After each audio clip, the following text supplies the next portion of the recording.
Minute is rated R. The Rocky Horror Picture Show is also rated R. We're going to spend this time discussing the movie in gory detail, and along the road we will talk about some adult content and use some of our favorite swear words. Heffel, Xanthippe, Sard, Rantalion. Consider yourselves warned.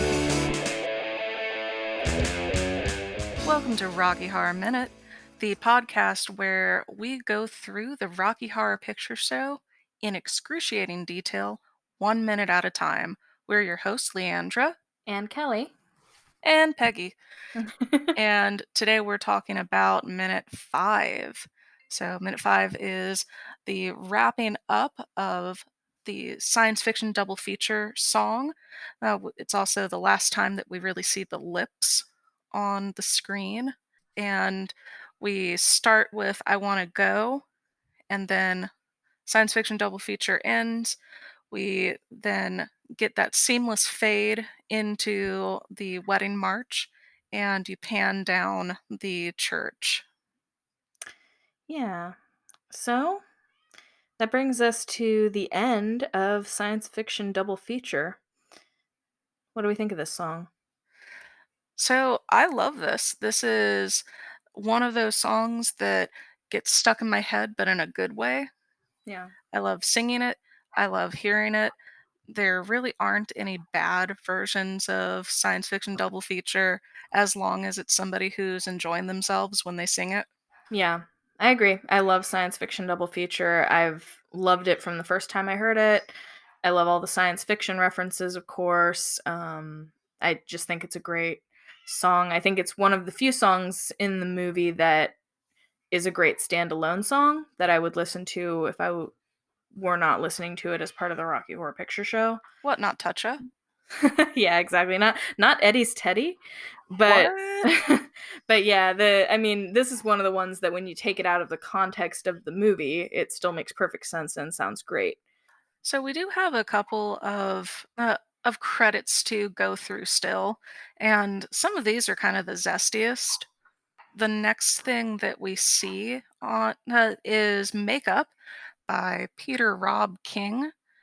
Now, uncredited here, the other makeup artists are Jane Royal, Ernie Gasser, and Graham Freeborn.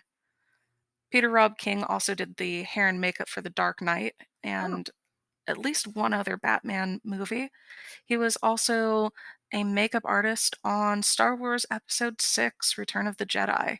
He created the iconic look for Sebastian Shaw. Oh. Sebastian Shaw is Somebody in Episode I see. 6. I see. Yeah. All right. Yeah, I should know that when I'm the big Star Wars nerd, but And oh. I'd say that I'm more of a Trekkie, and that is true, but that really just means that I really love, Jonathan Frakes and Michael Dorn, Patrick Stewart. Anyway, Oh, Sebastian Shaw, this is why I don't know it. Sebastian Shaw is an X-Man, oh, I believe. that's cool. Yeah. Oh, no. Okay. It's this is great stuff. This is all gold. Kelly Google stuff. No, it's never mind. It's Welcome to the podcast called Kelly Google Shit on the Fly. I thought it would be quick to look up, but then I was stupid. I mean, Sebastian Shaw is the name of an X-Man, like that's the character's name. So I was like, oh, that's what this is referring to. But no, I'm stupid. Carry on, Not carry on. stupid so much as lacking a segue into the next thing, but don't worry, I have you covered. Yeah. So the next person that I want to talk about is Pierre Oh, LaRoche. sorry. He's Anakin Skywalker in Return of the Jedi. Oh, okay. So he's I guess the one after you take the mask off. Big moment. He's not yeah. he's not the CGI'd in Anakin that you see in the special edition at the very end of the movie as a Force ghost. Force Ghost, coast to coast. Yes. Anyway, sorry about that. I should have known that actor and I shouldn't have Googled it. We may edit all this out, but anyway. We're not editing any of this out. Dan, don't you dare. But yeah, so that is actually a very iconic makeup look. Yeah. Just moving back over to Rocky. I guess. Uh, I mean, we we could just has anyone done a podcast called Star Wars Minute? We could just Oh, that would be really great. I feel like there's a yeah. lot of stuff there. Yeah. Anyway, I'm sorry. Don't be sorry, just do Yeah. better. Mm, no. So, based on original makeup designs by Pierre LaRoche, absolutely iconic makeup designer. He's the person that did the makeup for the Rocky Horror Show, and he worked with David Bowie on Ziggy Stardust and the Spiders from Mars. Oh, And that super recognizable lightning bolt look that David Bowie had on the Aladdin Sane tour. yeah. That was a Pierre LaRoche look. Oh. And if you kind of think of David Bowie and Frankenfurter in the same thought, you really start seeing some influence and style similarities in their makeup. And you really see that super well, not just with Frank, of course. There's also Columbia has some very iconic stuff going on. Yeah. That is actually amazing. I didn't know that about Yeah, the David Bowie credit. super gorgeous stuff. Yeah. And next thing that we get into is a bunch of credits that the people that are referenced on it maybe aren't the part that we talk about the most. There's Gillian Dodds, and she's best known, at least to me, for being part of the callback for Check Out the Dodds on Gillian. That's really the only thing I can contribute to, except what is Richard pointing at. Sometimes that's Gillian Dodds, but Richard pointing is the next name on that list. And he also worked on Sky Captain and the World of Tomorrow, which I loved back in 2004. It shouldn't come as a surprise to really anybody that I love terrible movies. Yeah, it's almost as though there's a pattern. So, the next person that I want to talk about, somebody that we probably sorely need over in this Yeah. podcast, is the continuity director. And Yeah, and so the continuity director w- w- the film had a continuity director, I guess. yep, that was Sue Mary, and I'm sure we'll talk about her later on, like a lot. There are a lot of fun editing things that happened with this that you can blame some kind of lazy editing, but there are also things that from shot to shot, there are just some subtle differences. And Sue Mary ostensibly is the person who got paid so much to do so little, um, and probably wasn't a potted plant. Maybe she was a Triffid. I mean, Uh, that's certainly possible. I think that we messed that one up.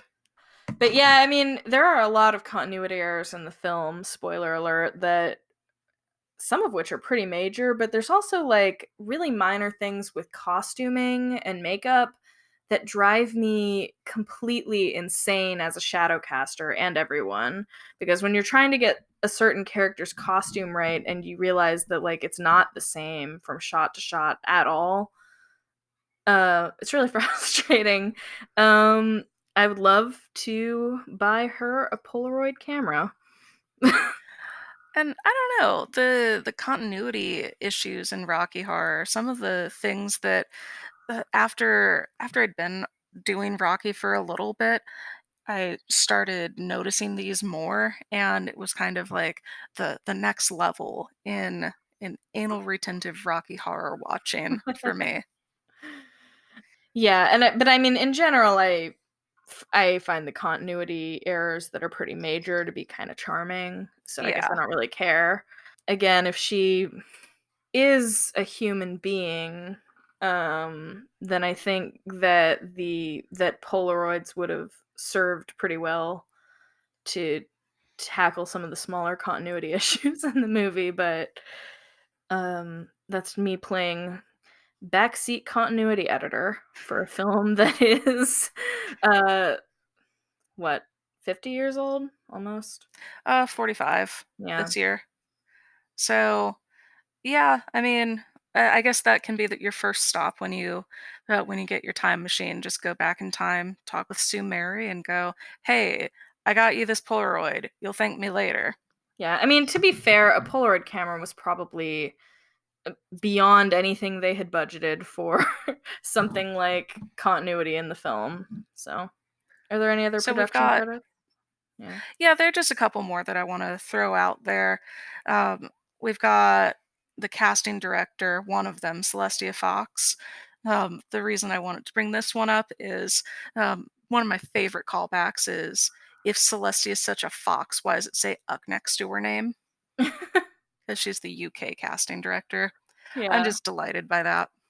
And we've got, for special effects, Wally Beavers and Colin Chilvers, which I think are just fantastic names for special effects artists. And they were super talented. They later teamed up on the 1978 Superman film, for which they won the Michael Bolton Award. Oh. We've also got the associate producer, John Goldstone. He gets his own slide, or I guess page, in the credits. He also produced for Monty Python. I feel like we've talked about Lou Adler before. He's the executive producer, and the callback that I love is kind of in indirect relation to a previous one on John Goldstone's page. You say, "John's got a goldstone," and then the next one is, "Lou's got an Adler," which maybe it's just that it's the middle of the night, but stuff like that just makes me cackle. And something that I found out, uh, during the callback "fuck the back row," you're actually Hmm. looking at a credit for producer Michael White, who also produced Monty Python and the Holy Grail, which I think is pretty neat. Oh, yeah. Of course, director Jim Sharman, which I don't know if I've said this before, but every time I see the name Sharman, I want to say "Sha sha sha Sharman." So Yeah. that's my one and only time, hopefully. And those are really the credits. Something that has always kind of irritated me in this minute is the lips don't move for the final lines of the song. Like, that just drives me crazy. Yeah, I mean, I guess it's because they were freeze framing on choruses, but arguably the last lines of the song are not part of that. I mean, yeah, and also it helps them superimpose the lips on the cross, Right. Yeah. which sets you up really well for the callback, "Those lips died for your sins." Yeah, that's a classic one. And then the final piece is you're panning down the through the church, so you have ring the bell, wind the clock, and once you get a little further down on the church, the callback continues. But we will talk about that another time. Yeah, yeah, no spoilers. But so yeah, that's what I had for the actual minute, and then we touched on the whole fuck the back row, fuck the front row, but that is probably the most classic one in this minute. The when it says in the back row, you say fuck the back row, and then the people in the back row ideally will shout fuck the front row, and then the front row will respond we fucked you first, and then sometimes the back row has something to say back to that, not always. Yeah, I've seen that go on for a couple of back and forths before, and it can be fun Yeah. for sure. This is the last chance that we get to talk about iconic Trixie moments. Do you have any that you specifically remember that we haven't talked about already? Did I talk about the scarves one on a previous Uh, minute? I don't know. If you did, we'll edit it out. Yeah. Well, Leandra, you once were performing as Trixie, and you don't typically strip when you do it, or don't strip very much. So you always do something else that's honestly a lot more entertaining and interesting, usually, very funny stuff. And I always love your Trixies, but one time that really sticks out to me was you had so many scarves stuffed into your clothes and undergarments, like like colorful like magician scarves that were tied together. And it was one of those gags where it was like amusing the first time you pulled some out or had audience members pull them out, but it got like hysterical at a certain point because it was just unbelievable how many there were and how long the chain went on. Like, absolute, I cannot believe you managed to cram all those into your clothes. So the backstory on that is our theater landmark East Street Cinemas, arguably the best theater in the world. Um, it they had a sing along for Grease, and they had ordered a bunch of fun stuff. Um, there were hair curlers and candy cigarettes and lots of these handkerchiefs. And when they didn't use all of them, of course, our theater manager said, "Hey, Rocky, will you use this?" And I just kind of looked at the stuff and went, "I mean, yeah. I don't know how, but yeah." And I'd say like a year and a half later, I was trying to think of a fun Trixie, and I went, "Oh wait, we've got like a lot of handkerchiefs." And then I finally opened up the box, and there were literally 400, Yeah. and I I was like, "I'm gonna use all of them," and I could only figure out ways to fit like 2 dozen handkerchiefs on my body, like in my bra, under a wig, which I It's thought was just great, and, like, even that, I was like, "Ah, 24. 24 handkerchiefs is a lot." I cannot believe it was only 24. It seemed that does not sound like a lot possibly to the listening public, but I'm here to tell you it seemed like a never-ending chain of handkerchiefs being pulled out of her ass or wherever the hell she was storing it, probably her ass. I mean, it was either that or the feet since we've already established, or I guess you've already established that Yeah, I have a foot fetish. yeah. But that's really all I can say about this minute, and by extension, science fiction double feature. Fantastic bop of a song. Yeah, we love science fiction double feature. Do you wanna I mean, like, if you gave this song a rating out of, like, 5 stars, what would it be? I'd definitely say 5. This is Yeah. like god tier. Yeah, I would agree. This is one of my favorite songs in the movie, so I would also give it 5 stars. That is not the case for every song we're going to discuss. So, but yeah. So, great song. I'm excited to actually see the movie though. The I heard tell of Brad and Janet, but we haven't actually seen them yet. Yeah, hopefully they're cool. Yeah, probably not. Mm. Okay, well, that wraps up this minute. Tune in next time for more fun Rocky Horror stuff. But we're going to end this episode the same way we end all of them, with now. You You don't don't have have to to go go home, home, but but you you can't can't stay stay here. here. So So get get the the fuck fuck out. out. Even better that time.